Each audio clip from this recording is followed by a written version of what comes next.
Assalamualaikum warahmatullahi wabarakatuh. Perkenalkan, nama saya Kanita Najia, NPM 2351061012. Di sini saya dari program studi D3 Akuntansi angkatan 2023 Universitas Lampung. Jadi di sini saya akan menjelaskan video tutorial pengisian SPT 1770 wajib pajak orang pribadi. Langsung saja masuk ke video tutorialnya. Baik, di sini ada kasus PPh orang pribadi. Di sini ada soal toko bangunan merupakan toko yang berupa paku, palu, besi, dan lain-lain. Dan didirikan sejak tahun 2015 oleh Pak Slamet. Berikut adalah informasi yang berhubungan dan berkaitan dengan pajak penghasilan. Di sini ada yang pertama ada data diri wajib pajak, ada NPWP, ada alamat Jalan MK Putra, ada Lampung, ada telepon, ada clue, lalu ada peredaran usaha tahun 2021. Di sini ada toko elektronik, laporan laba rugi. Di sini ada penjualan dari usaha senilai 10 miliar, ada pendapatan usaha, ada harga pokok penjualan, persediaan awalnya ada 300 juta, terus lalu pembelian barangnya ada 7 miliar, lalu persediaan akhir ada minus 2 miliar. Di sini laba kotornya eh, ada biaya usaha, di sini ada biaya gaji dan tunjangan senilai 2.250.000.000, ada transportasi senilai 240 juta, di sini ada konsumsi senilai 400 juta, ATK 220 juta, biaya perjalanan dinas 320 juta, sumbangan ada 320 juta, lalu biaya sewa kendaraan 480 juta, biaya sewa lahan parkir 350 juta, lalu ada pajak PPh 23-nya 200 juta, biaya sanksi bunga PPh 23 32 juta, penyusutannya 348 juta, pajak mobil perusahaan 260 juta, beras karyawan ada 100 juta, denda pajak reklame 29 juta, bayar SPP anak 60 juta, biaya listrik 55 juta. Di sini jumlah biaya usaha belum tertera, laba usahanya belum. Pendapatan luar usaha ada pendapatan bunga PT ABC 30 juta, pendapatan parkir 20 juta, pendapatan sewa gerai 30 juta, pendapatan lain-lain 6 juta. Di sini ada biaya luar usaha parkir, biaya luar usaha sewa gerai, pendapatan biaya luar usaha ada laba menurut komersial. Ini harga-harganya. Lalu di sini ada informasi tambahan selama tahun 2021. Sini ada Pak Slamet memenangkan hadiah undian sebuah motor senilai 50 juta dari PT Bank BCA Bandar Lampung. Lalu ada membayar zakat ke Badan Azhar Zakat yang telah disahkan oleh Menteri Keuangan sebesar 40 juta setahun. Lalu ada membayar zakat ke fakir miskin di desanya senilai 50 juta.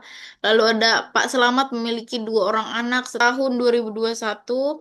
Salah satu anaknya telah ber-NPWP dan telah bekerja di Amerika. Pak Selamat mengurusi kedua orang tuanya yang tidak berpenghasilan.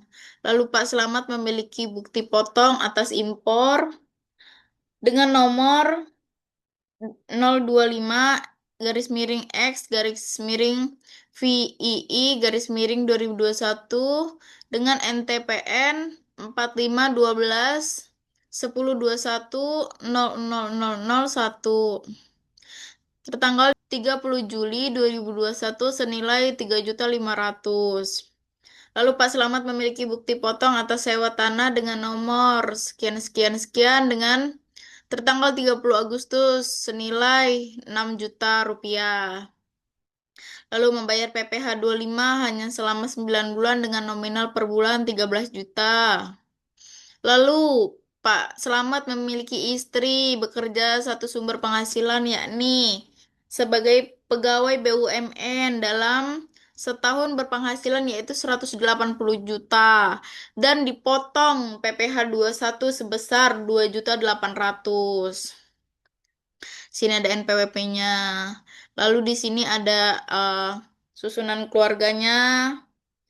Susunan keluarganya ada istri, ada orang tua Pak Slamet, yaitu ada Pak Pigo dan Ibu Ayu. Lalu di sini ada anak-anaknya, Sony dan Risa. Lalu ada data harta yaitu ada rumah seluas 400 meter dan dibangun tahun 2012 senilai 900 juta.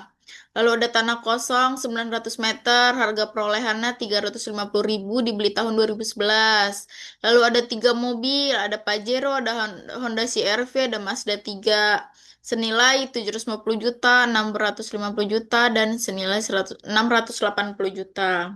Lalu ada satu motor Vespa Matic tahun 2019 senilai 50 juta. Tabungan tahun 2020 sebesar 500 juta, tabungan tahun 2021 senilai 250 juta di Bank BCA. Lalu ada hutang BNI. Lalu kita diminta lakukan koreksi fiskal dan hitung laba fiskal. Lalu di sini ada hitung PPh kurang bayar atau lebih bayar Pak Selamat untuk tahun 2021 dengan menggunakan e-form. Oke, selanjutnya di sini ada formulir formulir lampiran SPT tahun PPh wajib pajak orang pribadi. Yang di sini ada lampiran 4. Di sini yang pertama masuk ke bagian harta pada akhir tahun. Di sini ada kode harta, nama harta, tahun perolehan, harga perolehan, dan ada keterangan. Sini yang pertama tadi sudah kita baca yaitu ada rumah. Kode hartanya tanah dan bangunan, nama hartanya rumah, tahun perolehannya 2012, harga perolehannya 900 juta, dan alamatnya Jalan MK Putra, Bandar Lampung. Lalu yang kedua ada tanah kosong, nama hartanya tanah kosong, kode hartanya tanah dan bangunan, tahun perolehannya 2011, harga perolehannya 350 juta, lalu alamatnya Jenderal Suprapto. Lalu yang ketiga ada mobil Pajero, kode hartanya mobil, tahun perolehannya 2017, harga perolehan 750 juta, dan ini eh, nomor polisinya.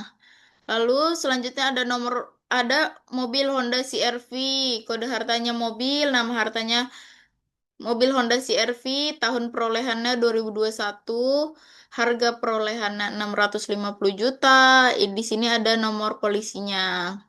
Selanjutnya ada mobil Mazda 3, kode hartanya mobil, tahun perolehannya 2012, harga perolehannya 680 juta. Di sini ada nomor polisinya BE 2124YP. Selanjutnya, selanjutnya ada motor. Motor. Motor Vespa Matic tahun 2019. Di sini kita tulis motor, nama hartanya motor Vespa Matic, kode hartanya sepeda motor, tahun perolehannya 2019, harga perolehannya 50 juta, keterangannya BE, nomor polisinya BE 2125CK. Selanjutnya nama hartanya ada tabungan Bank BNI, yaitu kode hartanya tabungan, tahun perolehannya 2020, nama pro, nama perolehannya, harga perolehannya 500 juta. Di sini ada nomor rekeningnya. Selanjutnya yang terakhir hartanya yaitu ada tabungan BCA. Tahun perolehannya 2021, harga perolehannya 250 juta, dan di sini dan nomor rekeningnya. Setelah itu ditotal semua hartanya yaitu dapatlah 4.130 juta. Selanjutnya di bagian B ada kewajiban atau hutang pada akhir tahun. Di sini ada kode hutang, nama pemberi pinjaman, alamat pemberi pinjaman, tahun pinjaman, jumlah pinjaman. Di sini kita lihat hutang Bank BNI Jalan Marta Dinata nomor 7 Kedaton, tahun pinjaman tahun 2018 per 31 Desember 2020 senilai 102 juta 400 ribu rupiah. Maka kita tulis di sini kode hutangnya utang bank. Nama pemberi pinjamannya yaitu Bank BNI. Alamat pemberi pinjamannya Jalan Marta Dinata nomor 7. Tahun tahun pinjamannya tahun 2018. Jumlah peminjaman 102 juta 400 ribu rupiah. Lanjut ke bagian C, yaitu ada daftar susunan anggota keluarga. Di sini ada istri. Tadi istri namanya Anita. Anita. Lalu ada Pigo. Pigo sebagai ayah kandung. Pigo. Pigo ayah kandung. Lalu Ayu sebagai ibu kandung. Ayu sebagai ibu kandung. Lalu selanjutnya ada Sony sebagai anak kandung yang sudah bekerja, pekerjaannya sudah bekerja. Risa sebagai anak kandung sedang kuliah. Selanjutnya masuk ke eh, lampiran SPT tahunan wajib pajak orang pribadi yang lampiran ketiga. Di sini yang bagian pertama yaitu ada penghasilan yang dikenakan pajak final atau bersifat final. Yang pertama di sini ada bunga deposito, tabungan, diskonto SBI, surat berharga negara. Di sini ada bunga atau diskonto obligasi. Lalu yang ketiga ada penjualan saham di bursa efek. Lalu di sini ada hadiah undian. Hadiah undian di sini ada hadiah undian. Di sini ada eh, Pak Slamet memenangkan hadiah undian sebuah motor senilai 50 juta dari PT Bank BCA Bandar Lampung. Di sini kita tulis di sini 50 juta, PPh terutangnya dikali 10% yaitu menjadi 5 juta rupiah. Selanjutnya di sini ada pesangon, tunjangan hari tua dan tebusan pensiun yang dibayarkan sekaligus. Tidak ada. Lalu honorarium atas beban APBN juga tidak ada. Selanjutnya ada pengalihan hak atas tanah atau bangunan tidak ada. Bangunan yang diterima dalam rangka bangunan guna sera juga tidak ada. Selanjutnya sewa atas tanah dan bangunan.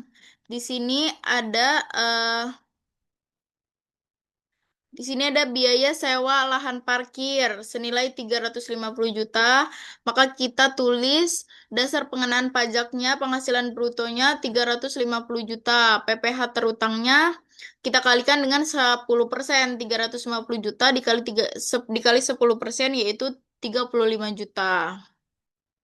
Selanjutnya usaha jasa konstruksi. Di soal tidak ada. Lalu penyaluran dealer atau agen produk BBM juga tidak ada. Bunga simpenan yang dibayarkan oleh koperasi kepada anggota koperasi tidak ada. Lalu penghasilan dari transaksi derivatif tidak ada. Dividen juga tidak ada. Selanjutnya ada penghasilan istri dari satu pemberi kerja. Tadi di sini ada.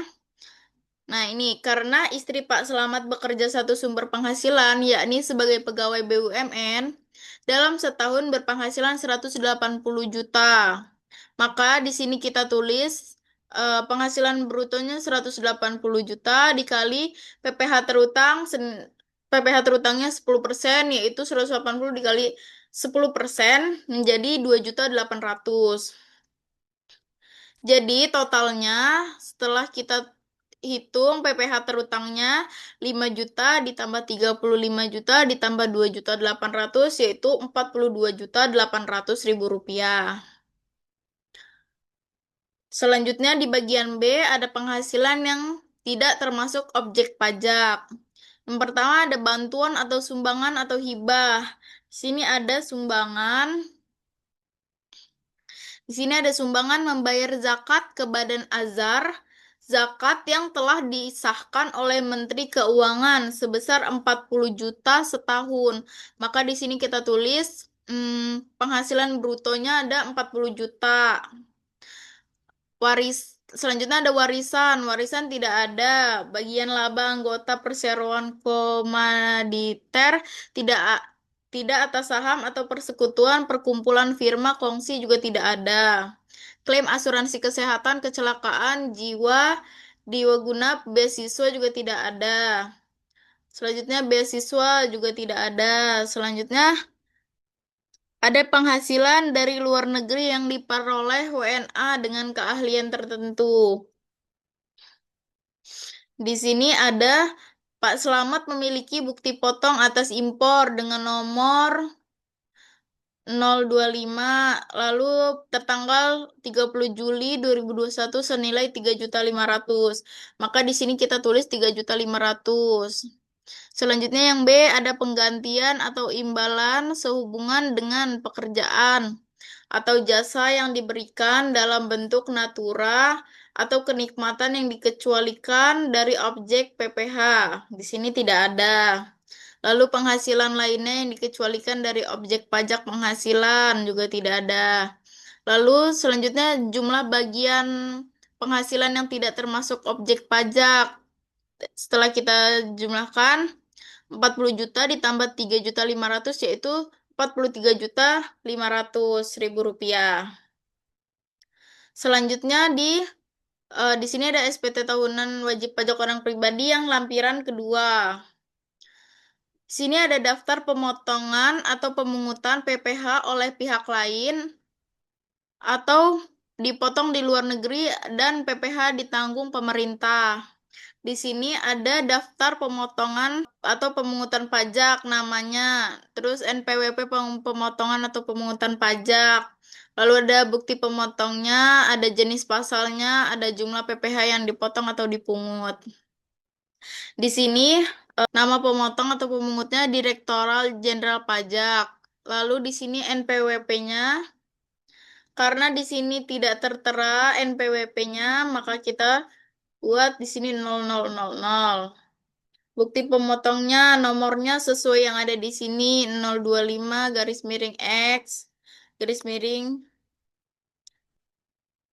Lalu tanggalnya ada 30 Juli 2021. Jenis pajaknya yang kita gunakan yaitu pasal 22. Jumlah PPh yang dipotong atau dipungut di sini senilai 3.500.000, maka kita tulis 3.500.000. Jumlah bagiannya yaitu bagian A yaitu 3.500.000. Selanjutnya di sini ada SPT tahunan wajib pajak orang pribadi lampiran 1. Yang pertama ada di bagian A, penghasilan neto dalam negeri dari usaha atau pekerjaan bebas bagi wajib pajak yang menyelenggarakan pembukuan. Selanjutnya ada penghasilan dari usaha atau pekerjaan bebas berdasarkan laporan keuangan komersial. Di sini yang pertama, yang A ada peredaran usaha. Peredaran usaha di sini ada senilai 10 miliar, maka kita tulis di sini 10 miliar. Selanjutnya harga pokok penjualan. Harga pokok penjualan di sini senilai harga pokok penjualan persediaan awal ditambah pembelian akhir dikurang persediaan akhir. Jadi 300 juta ditambah 7 miliar dikurang 2 miliar. Sehingga hasilnya 5.300.000.000. Selanjutnya ada laba rugi bruto usaha. Eh, laba rugi laba rugi bruto usaha ini hasil dari peredaran usaha dikurang harga pokok penjualan. Jadi 10 miliar dikurang 5.300.000.000. Itu menjadi hasilnya 4.700.000.000.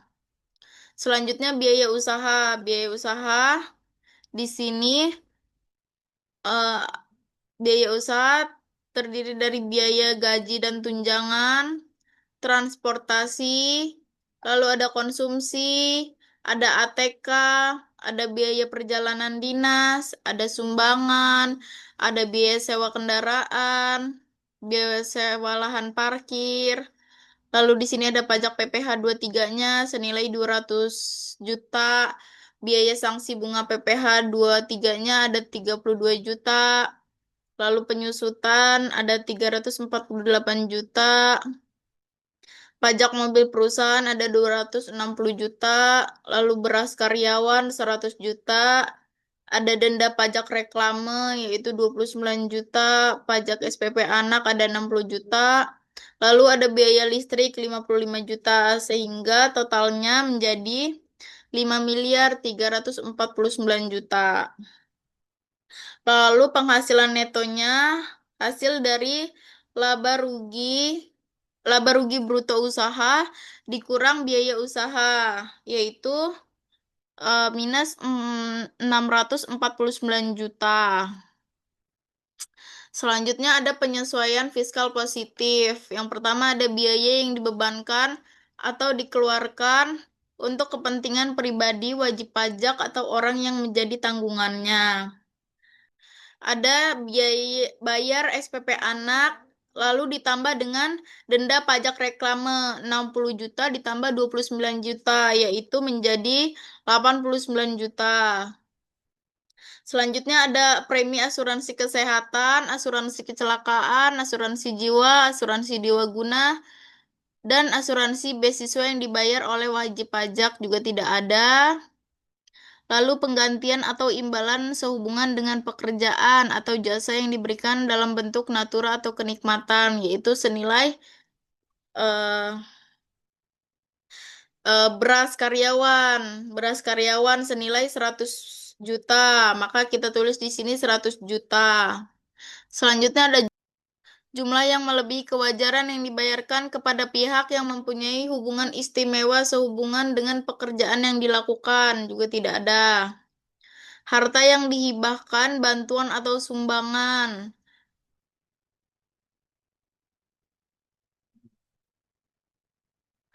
Di sini sumbangan senilai 300 juta, 320 juta, maka kita tulis 320 juta. Selanjutnya pajak penghasilan tidak ada. Gaji yang dibayarkan kepada pemilik menjadi tanggungannya juga tidak ada. Sanksi administrasi senilai biaya sanksi bunga PPh ditambah dengan denda pajak reklame 32 juta ditambah 29 juta, yaitu menjadi 61 juta. Selanjutnya selisih penyusutan tidak ada. Biaya untuk mendapatkan menagih dan memelihara penghasilan yang dikenakan final juga tidak ada. Penyesuaian fiskal positif lainnya tidak ada. Lalu jumlahnya setelah kita jumlah dari 89 juta. 89 juta ditambah 100 juta ditambah 320 juta ditambah 61 juta menjadi 570 juta. Selanjutnya penyesuaian fiskal negatif. Di sini tidak ada. Selanjutnya ada jumlah bagian A. Eh, minus 649 juta ditambah dengan 570 juta. Hasilnya minus 79 juta.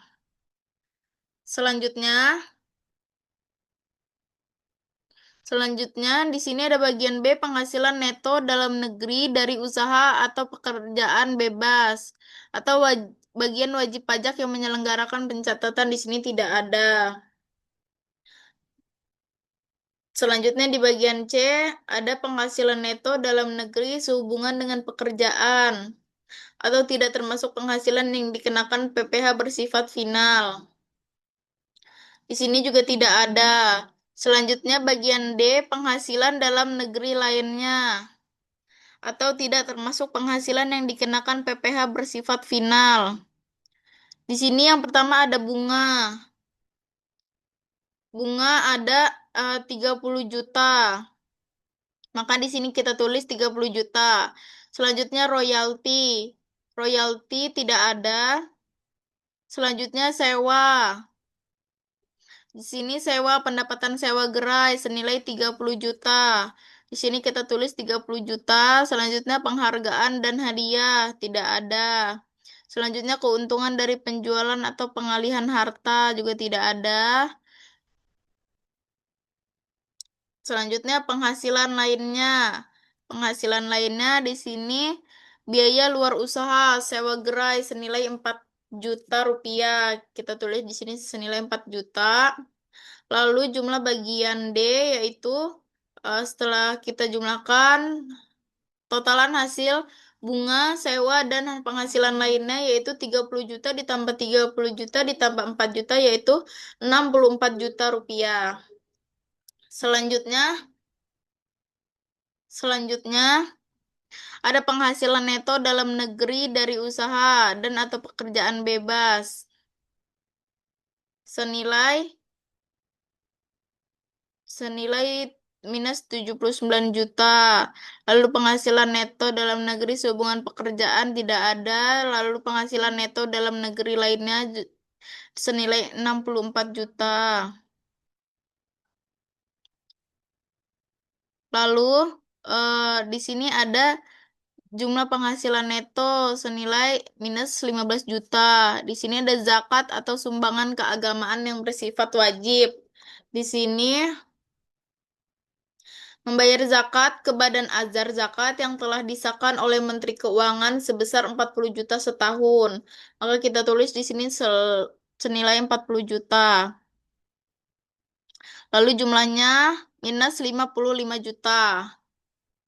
Selanjutnya di sini penghasilan tidak kena pajak. Kita menggunakan K2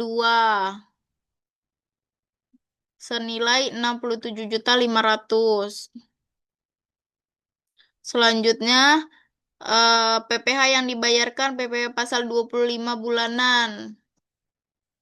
Di sini kan membayar PPh 25 hanya selama 9 bulan dengan nominal per bulan 13 juta. Jadi 9 bulan dikalikan dengan nominal per bulannya senilai 13 juta. Jadi hasilnya 117 juta.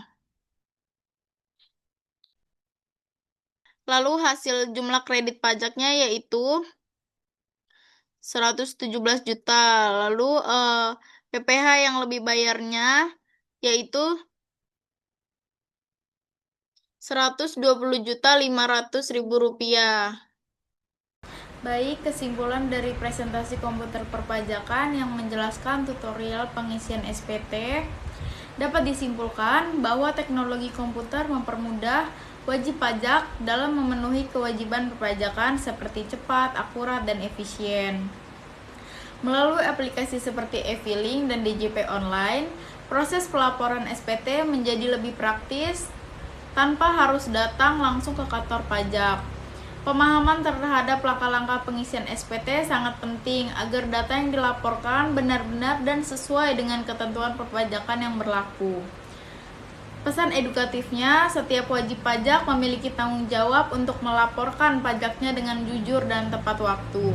Dengan memanfaatkan teknologi komputer, kita tidak hanya mempermudah diri sendiri, tetapi juga ikut berkontribusi pada pembangunan negara. Oleh karena itu, mari tingkatkan kesadaran dan kepatuhan pajak sejak dini dengan memahami cara pengisian SPT yang benar serta menggunakan fasilitas digital yang telah disediakan oleh Direktorat Jenderal Pajak. Sekian presentasi dari saya. Kurang lebihnya saya mohon maaf. Wabillahi taufiq walhidayah. Wassalamualaikum warahmatullahi wabarakatuh.